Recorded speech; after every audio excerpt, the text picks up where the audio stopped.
জানো তো বৌমা, তোমাদের তো আজকালকার খুব সুখেরই সংসার, এই দুজন কি তিনজনের রান্না করবে, ব্যাস হয়ে যাবে। আর আমার সময় একসঙ্গে 15 জনের রান্না করতে হতো, এবলা ওবলা মিলিয়ে 30 জনের রান্না হতো।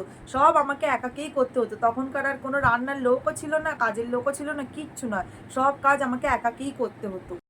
ও, কিন্তু আমি যে শুনলাম আপনি নাকি আপনার ছেলেকে আপনার জায়দের কাছে দিয়ে দিয়ে এখান ওখান ঘুরতে চলে যেতেন, আর বাবার সাথে নাকি আজকে কলকাতা, কালকে বর্ধমান, এইসব নাকি ঘুরে বেড়াতেন, মার্কেট করতে যেতেন। ওই জন্যই তো আপনার মেজো কাকিমা সেজো কাকিমারা সব আলাদা হয়ে গেছে আপনার থেকে। আপনি কোনো কাজবাজ বেশি করতেন না সেই জন্য। না, মোটেও না। তুমি শুনেছো পুরো ভুল। আমি বিয়ের পরে 7 বছর একসঙ্গে ছিলাম। তারপর ওদের পছন্দ হয়নি, মনে হয়নি, সেই জন্য ওরা যে যার সে তার মতো আলাদা হয়ে গেছে ছেলেপুলে বর সংসার নিয়ে। তার আগে আমাকে খাটিয়ে মেরেছে। ও, তাহলে আমি বোধহয় ভুল শুনেছি। তোমাদের সময় তো এখন ভালো, বাড়িতে কল আছে, ওয়াশিং মেশিন আছে, বাচ্চা হলে সব কাজের লোকে কাপড় জামা কেচে দিচ্ছে।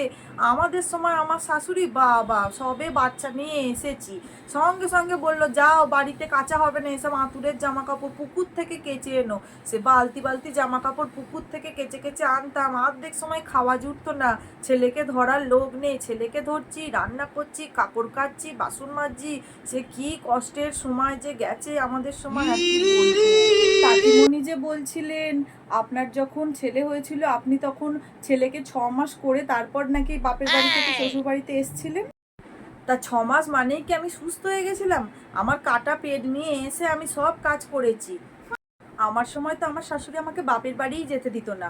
কি বলবো, আর আমি তো বাড়ি থেকে বেরোতেই পারতাম না। ওই যে এখানে বউ হয়ে ঘরে ঢুকেছি, সমানে কাজ করে যেতাম, সমানে কাজ করে যেতাম। 9 মাসে 6 মাসে ওই একবার বাবা মায়ের মুখটা দেখতে যেতাম, তাও আবার পরের দিন তোমার বাবা গিয়ে নিয়ে চলে আসতো। শাশুড়ি মা বলতো যা নিয়ে আয়, কে কাজ করবে, আমি কাজ করতে পারবো না, ছেলের বউ এনেছি বলে কথা, সঙ্গে সঙ্গে চলে আসতাম। তা সেদিন পিসিমণি এসেছিল, পিসিমণি তো বলছিল আপনি নাকি অনেক বাপের বাড়ি যেতেন, আর আপনার শাশুড়ি নাকি সেটা খুব একটা পছন্দ করতো না, ওই জন্য আপনার সঙ্গে মাঝে মাঝে ঝগড়াও হতো। ও, তুমি তো দেখছি আমার কথার থেকে বাইরের লোকের কথা বেশি বিশ্বাস করছো। তাহলে যাও, ওনাদের কাছেই যাও। যা বাবা, আমি কি করলাম, সত্যি কথা বললেও দোষ দেখছি।